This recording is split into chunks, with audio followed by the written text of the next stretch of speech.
우리는 예수님의 죽음으로 좋은 죽음을 이제 맞이할 수 있고 예수님의 살아남으로 삶다운 삶을 살 수 있게 되었습니다. 특별히 이 모든 것 가운데 가장 중요한 부분이 우리의 죄 문제를 해결하기 위해서 하나님의 아들이 오셔서 우리가 살아야 될 아들의 삶을 살고 우리가 아들로서 살지 못한 그 삶으로 인해서 형벌을 받고 결국 이 모든 것의 절정으로 십자가에 달리셨다는 것입니다. 오늘 장면이 사실 유대 법정에서 이제 빌라도 앞에 끌려온 예수님의 모습입니다. 유대 법정에서 예수님이 결국 빌라도 앞에 끌려온 이유는 단지 두 가지밖에 없습니다. 그 중에 하나는 예수님이 자기 자신을 하나님의 아들이라고 말했다는 그것하고 더 나아가서 그가 자기 자신을 그리스도라고 인정하였다는 그 사실, 이 두 가지밖에 없습니다. 바로 그것이 바로 26장 마지막 부분에 등장을 하는데요. 바로 그 내용이 뭐냐면요, 우리가 잘 알고 있듯이 이런 질문을 대제사장이 하였습니다. 내가 살아계신 하나님의 아들 맞냐? 그렇게 얘기하니까 예수님이 그렇다. 내가 살아계신 하나님의 아들이다 그랬습니다. 그러면 내가 그리스도냐라고 얘기하니까 또 예수님이 그렇다라고 말씀을 했습니다. 사실 그 모습이야말로 베드로가 예수님을 두고 주는 그리스도시요 살아계신 하나님의 아들입니다 라고 고백한 내용하고 전혀 다르지 않습니다. 베드로가 예수님에게 신앙 고백한 그대로 예수님은 충실하게 지금 유대 법정에서 재판을 받는 가운데 그 두 마디 때문에 불법을 행해서도 아니고 또 로마의 통치에 저항해서도 아니고 하나님의 아들 맞는다, 또 그리스도다 라고 하니까 빌라도에게 끌고 와서 이제 예수님을 재판정 앞에 세운 것입니다. 그런데 이미 놀라운 사실은 예수님을 종교 지도자들에게 넘겨준 가룟 유다는 양심의 가책을 느끼고 자살을 했습니다. 그리고 빌라도가 유대인 지도자들과 계속 이제 옥신각신하면서 과연 누구를 내줄 것인가, 전례대로 유명한 제수를 내줄 수도 있고 또 한 사람만 내주면 되니까 유명한 제수를 내주는 대신에 또 예수님을 내줄 수 있는 그런 상황이었는데 그가 재판하고 있는 과정에 아내가 사람을 보내서 저 의로운 사람에게 당신 개입하지 마세요. 내가 꿈에 이 의인으로 인해서 많은 애를 먹었습니다. 이 장면들은 우리에게 하나같이 보여주는 게 빌라도 앞에 서신 예수님이 죄가 없다는 것입니다. 죄가 없다는 것입니다. 그러면 당연히 빌라도 입장에서 보면 내가 전례에 따라, 유월절 전례에 따라 여러분이 청원하는 대로 사람을 내주겠다. 근데 둘 중에 하나만 택해라. 근데 솔직히 말해서 둘 중에 하나를 택하라고 그랬을 때 사실 빌라도의 입장에서는 그들이 예수님을 택하기를 원했던 거예요. 예수님을 택하기를 원했던 거예요. 그래서 이렇게 물은 겁니다. 17절에 그들이 모였을 때 빌라도가 물어 이르되 너희는 내가 누구를 너희에게 놓아주기를 원하느냐? 바라바냐? 그리스도라 하는 예수냐? 바라바냐? 그리스도라 하는 예수냐? 요 똑같은 질문이 22절에도 나옵니다. 빌라도가 이르되 그러면 그리스도라 하는 예수를 내가 어떻게 하랴? 그들이 다 이르되 십자가에 못 박혀야 하겠나이다. 그리스도라 하는 예수. 그리스도라 하는 예수. 우리는 예수 그리스도라는 말을 엄청나게 많이 하지만 실제적으로 복음서의 기록에 예수님이라는 단어와 그리스도가 붙여서 사용되는 경우는 그렇게 많지 않습니다. 예외적으로 이제 이 단어가 붙여서 나오는 것은 모두가 다 예수님의 십자가 부활 사건 이후라는 것을 우리가 기억을 해야 됩니다. 우리가 아주 당연하게 생각했던 것들이 당연하지 않았던 때가 있었는데 특별히 이 부분은 예수님의 사역을 이해하는데 너무나 중요한데요. 특별히 바라바와 예수를 놓고 비교를 하는데 놀라운 사실은 바라바도 예수고 그리스도도 예수입니다. 그래서 어떤 고대 사본에는 바라바하고 바라바라 불리는 예수, 그러니까 예수가 둘이 있는데 하나는 바라바라고 불리는 예수고 또 하나는 그리스도라 하는 예수입니다. 그러니까 예수가 둘이 이제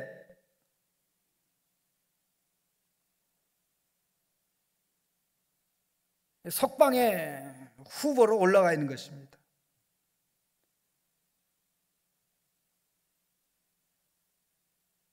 그러니까 둘 중에 어떤 예수를 택할 거냐? 바라바라 불리는 예수를 택할 거냐? 그리스도라 불리는 예수를 택할 거냐?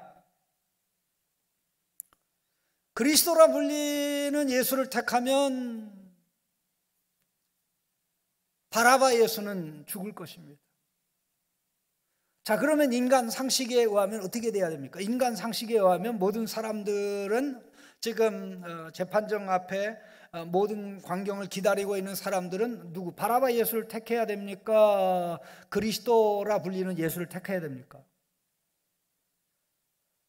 바라바 예수, 그리스도 예수. 당연히 석방의 대상으로 그리스도 예수가 돼야 되겠죠. 그 엄청난 권세와 권력을 가진 빌라도가 그렇게도 예수 그리스도를 죽이지 않고 내주고 싶었는데 무리들의 요구, 무리들을 움직이는 종교 지도자들의 요구를 물리칠 수 없었던 것입니다. 아내가 그렇게 그분은 아무런 잘못이 없고 의로운 분이니까 당신이 개입해서 어려움 당하는 일이 없어야 합니다 라고 했음에도 불구하고 마침내 그는 예수님을 내주면서 어떻게 합니까? 24절 말씀 보십시오. 빌라도가 아무 성과도 없이 도리어 밀란이 나려는 것을 보고, 이게 무슨 말입니까? 아무 성과는 어떤 성과를 얻고자 했습니까? 예수님은 잘못 없이 유대 종교자들의 시기와 질투로 그에게 넘겨졌기 때문에 나는 힘과 권력과 모든 것을 다 동원해서 그리스도 예수를 풀어주겠다는 것이죠. 그런데 그게 통하지 않았습니다.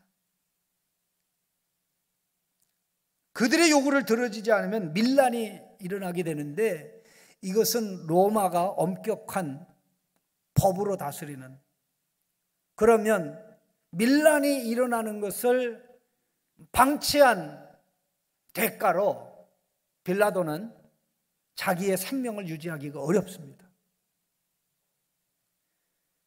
그렇기 때문에 자기가 살기 위해서 무리 앞에서 손을 씻으면서 이 사람의 피하에 대하여 나는 무죄하니 너희가 그 죄값을 당해라.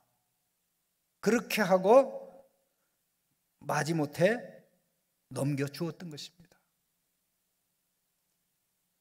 그러면 빌라도의 법정이 예수님을 죄인으로 선언해서 십자가로 넘겨진 것이 아니고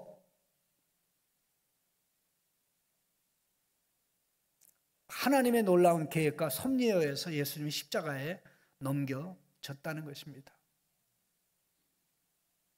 그런데 그 다음부터 이제 새로운 장면이 전개가 됩니다. 예수님이 십자가에 달렸습니다. 많은 사람들이 조롱합니다. 멸시하고 조롱하면서 예수님을 조롱하면서 하나님의 아들이라는 단어를 씁니다. 하나님의 아들. 27장 40절입니다. 이르되 성전을 헐고 사흘에 짓는 자여 내가 만일 하나님의 아들이거든 자기를 구원하고 십자가에서 내려오라. 하나님의 아들이거든 자기를 구원하고 십자가에서 내려오라. 43절에도 보시죠.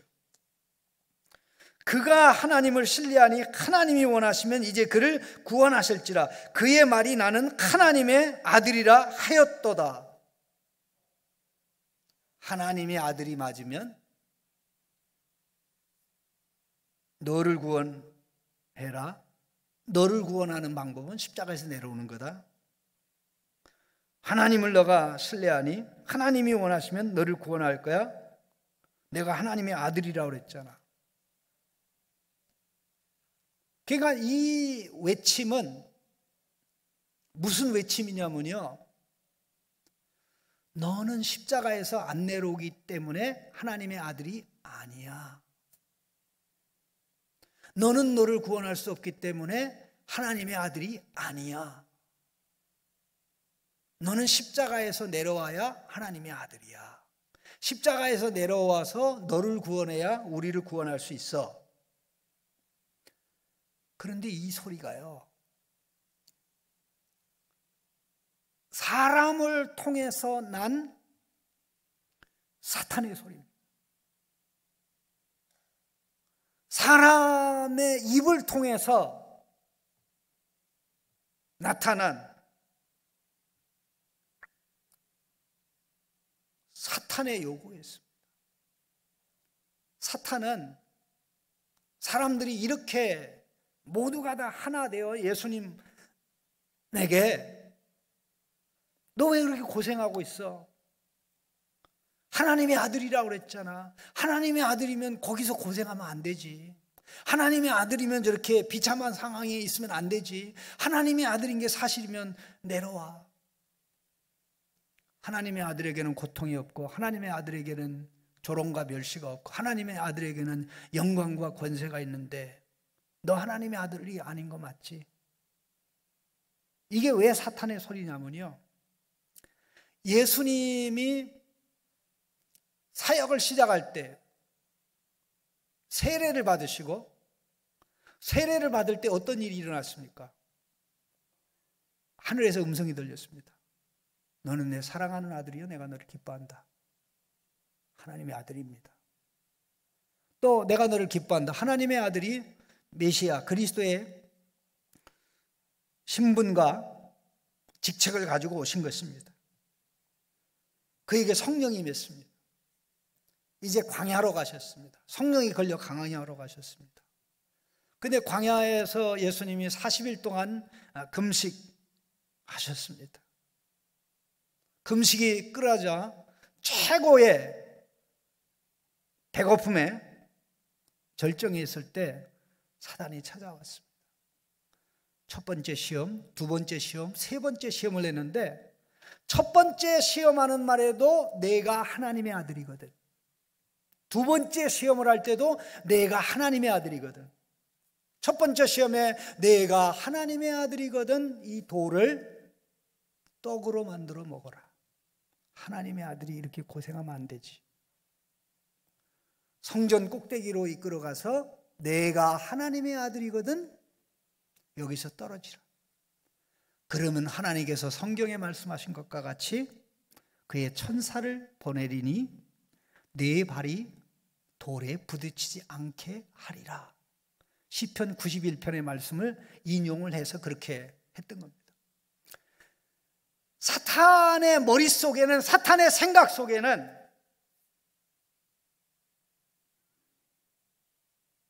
메시아는, 하나님의 아들은 고난받으면 안 되고, 하나님의 아들은 배고프면 안 되고, 하나님의 아들은 멸시와 조롱의 대상이 아니라 영광의 대상이 되어야 된다고 봤던 것입니다.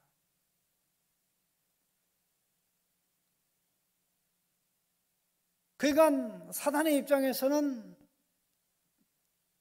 돌로 떡을 만들어 먹어야 하나님의 아들이고, 성전에서 뛰어내려야 하나님의 아들인데, 자, 사단의 말이 옳아요, 예수님의 말, 예수님의 입장이 옳아요?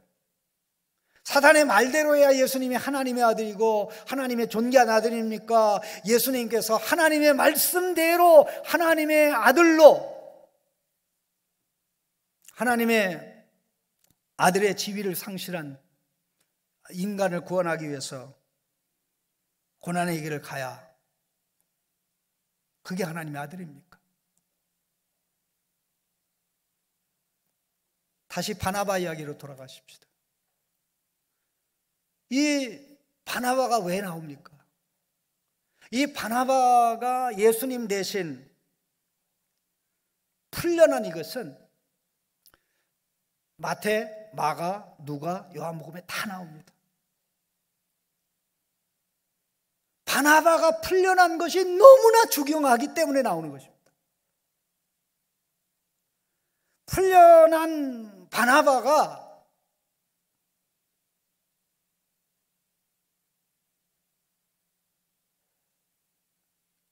최악의 죄수라는 게 다 명확하게 나옵니다.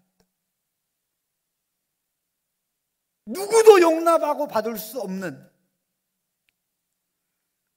몇 번 사형 처형을 받아도 부족함이 없는 그런 사람이라는 게 내복음서에 다 나옵니다.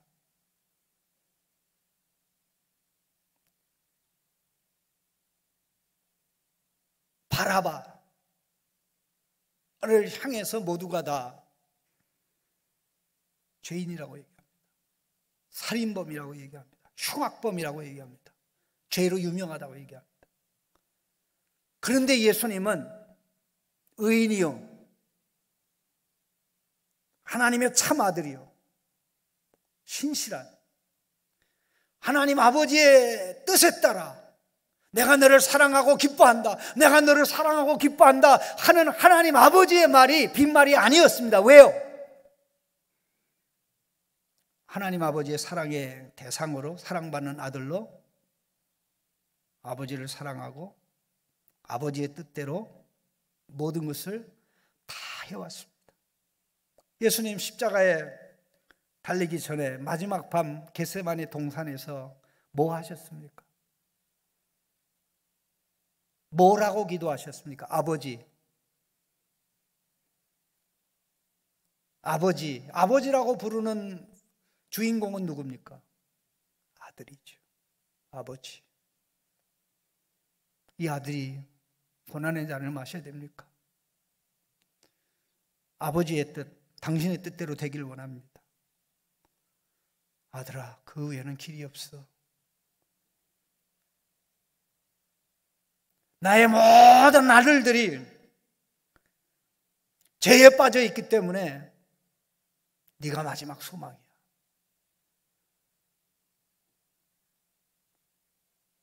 이거 외에는 소망이 없어.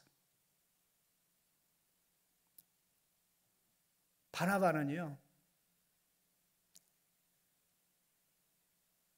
바라바는요,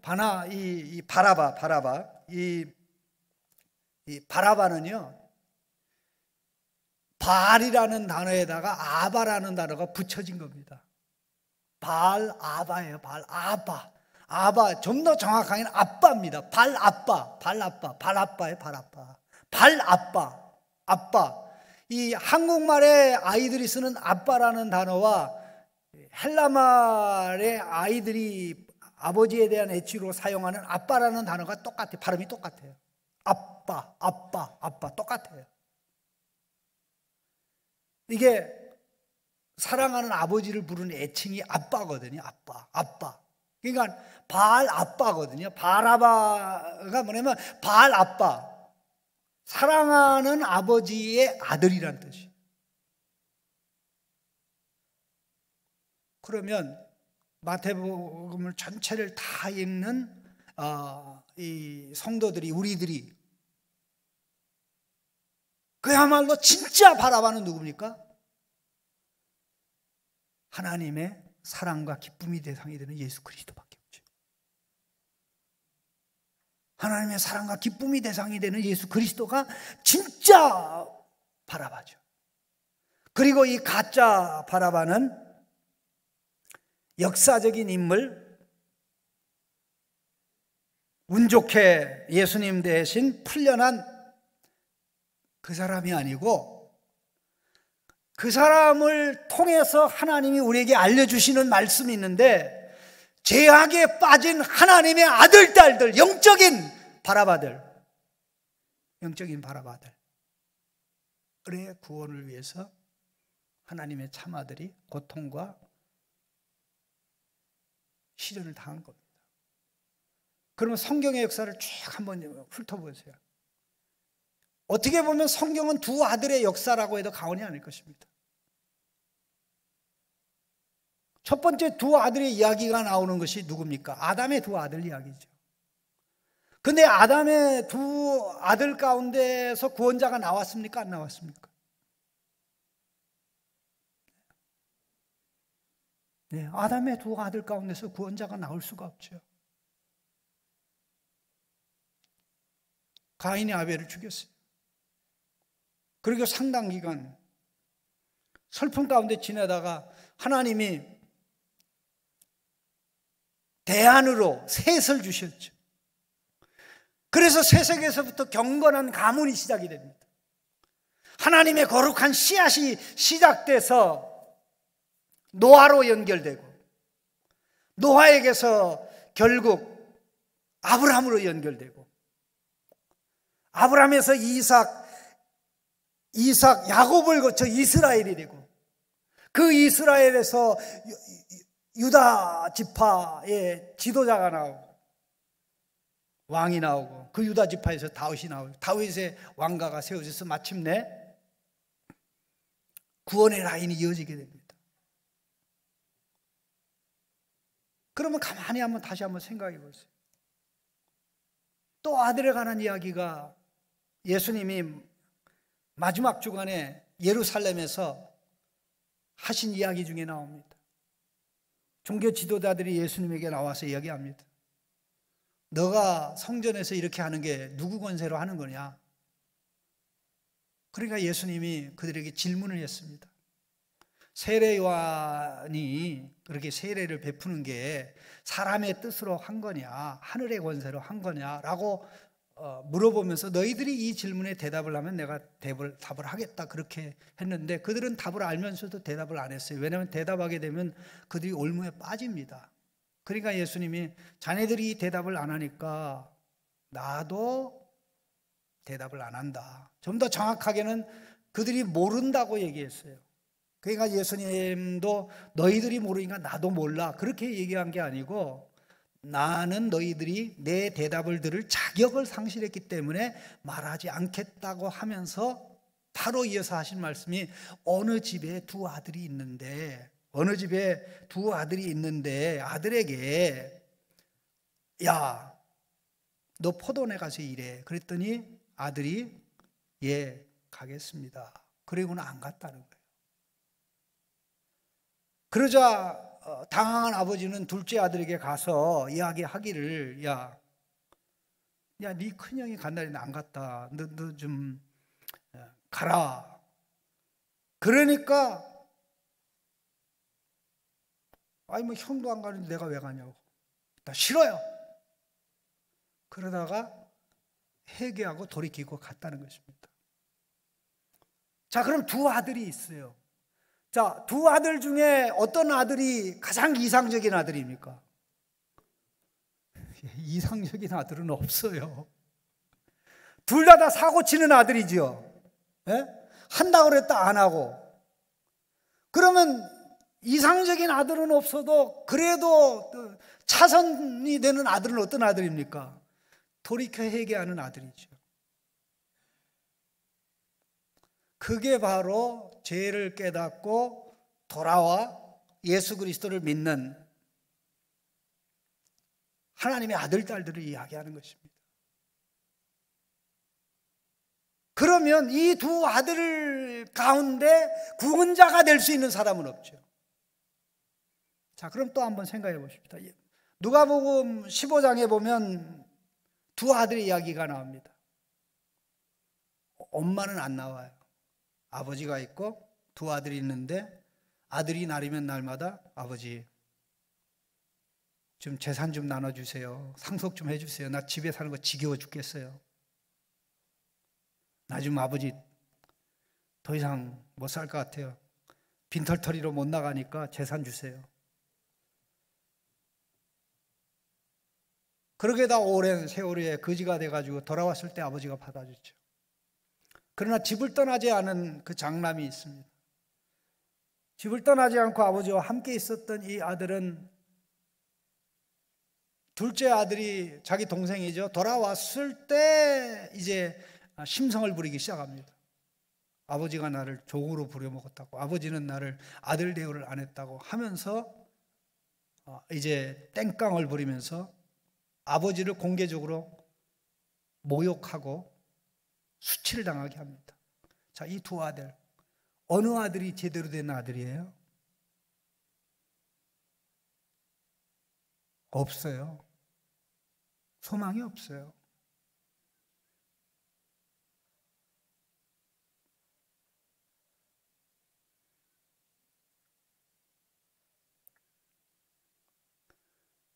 아무리 많은 아들이 생긴다고 할지라도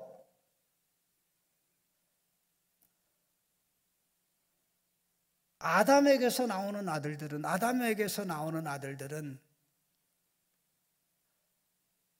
구원할 수가 없습니다. 그래서 하나님이 당신의 사랑하는 아들을 마지막으로 보내서 우리를 건지려고, 진노의 대상에서 사랑의 대상이 되게 하려고, 아버지의 사랑을 배척하고 아버지의 진노의 대상이 된, 멸망을 피할 수밖에 없는, 피할 길이 없는 그런 아들에서 사랑받는 아들이 되게 하려고 아들이 와서 고난을 받고 또 아들들이 해야 될 순종을 하면서 마침내 그 순종과 희생의 절정에서 십자가에 달리신 것입니다. 왜 그리스도라 하는 예수냐? 이 내용 전체를 보면 여러 기록들이 나오는데, 특별히 마태복음 1장에 아브라함과 다윗의 자손 예수 그리스도의 계보라는 말이 나옵니다. 예수 그리스도라는 이 표현이 나오고요. 그리고 두 번째로 예수 그리스도라는 말씀하는 가운데 1장 16절에 이런 말씀이 나옵니다. 한번 같이 읽어볼까요?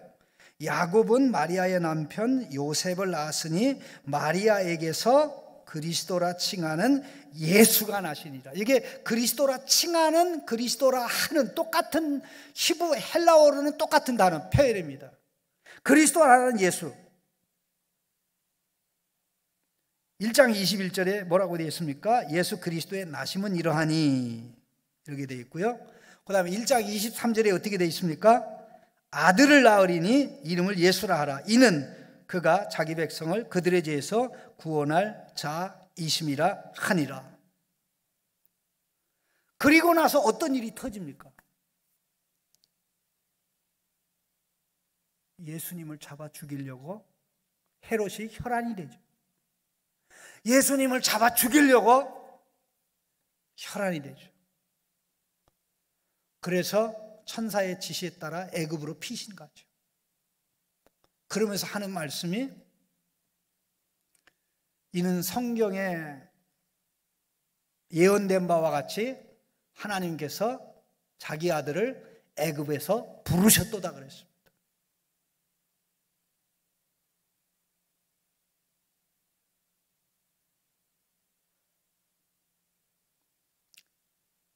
예수님의 삶은 태어나면서부터 고난받기 위해서 태어난 하나님의 아들입니다. 죄 가운데 있는 하나님의 아들, 딸들을, 하나님의 아들, 딸들의 신분을 상실하고 하나님의 아들, 딸들의 지위를 상실하고 이제 마귀의 자식들이 되어서, 그 마귀의 자식들이 될 때 가져오는 불행과 비참함이 얼마나 상상을 초월한데 그것도 모르고 계속 살아가고 있는 가운데 하나님의 아들이 와서 하나님의 자식들의 죄값을 치르고 하나님의 아들 예수님의 자격 때문에 저와 여러분이 살게 하려고 그렇게 십자가에 달리셨고, 이것을 가장 생생하게 보여주기 위해서 마태, 마가, 누가, 요한복음에서 예수님 대신 바라바가 풀려났다, 죄인 바라바가 풀려났다, 죄악에 빠진 하나님의 아들, 딸들. 그러니까 역사적으로는 바라바지만 영적으로 바라바는 하나님의 택함을 받은 오늘 예수 그리스도를 믿는 저와 여러분인 줄로 믿습니다. 혹시 나중에 찾아보시기 바랍니다. 제가 꽤 여러 해 전에 우연히 이 바라바라는 영화를 봤어요. 굉장히 고전적인 영화인데요, 뭐를 배경으로 하냐면 실제적으로 여기 풀려난 이 바라바가 나중에 예수를 믿고 변화돼서 그 사랑에 사로잡혀서 어떻게 살았는지 성경에는 전혀 기록이 안 나오는데 영화는 이걸 한 편 드라마를 만들었어요. 그래가지고 이 사람이 어느 순간에 가서 내가 죄인인데 예수 때문에 살아났구나, 예수 때문에 살아나서 내가 하나님의 자식이 되었구나 하는 감동과 감격에 사로잡혀서 어디 가나 어떤 상황에서나 예수님을 드러내고 증거하는 그런 영화를 누가 만들었더라고요. 요즘은 그런 영화 절대 만들지 않습니다. 그런데 그 영화를 만든 사람은 실제적으로 역사적인 바라바가 그렇게 살아서 만든 게 아니고, 영적인 바라바들은, 수없이 많은 영적인 바라바들은 당연히 그렇게 살아야 된다는 거죠. 그 수많은 바라바들이 저를 포함해서 오늘 예배드리는 저와 여러분인 줄로 믿습니다. 그래서 우리가 고난주간에 굿 프라이데이라고 하면서 예배하고 경배하는 것입니다.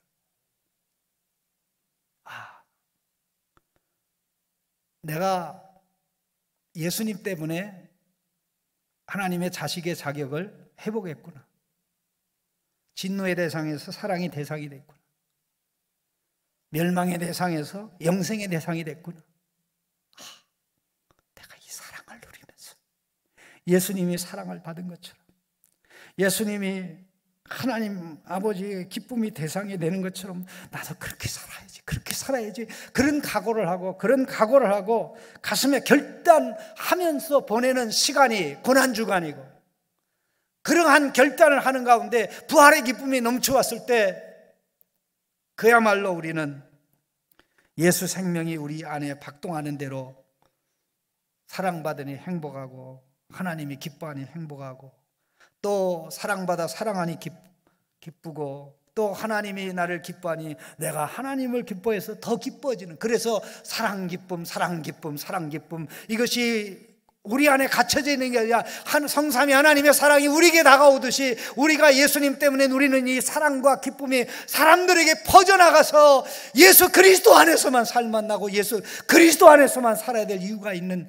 이것을 보게 되고 깨닫게 되는 이 역사야말로 오늘 하나님의 아들 딸들에게 하나님께서 우리에게 주신 사명인 줄로 믿습니다. 기도하십시다.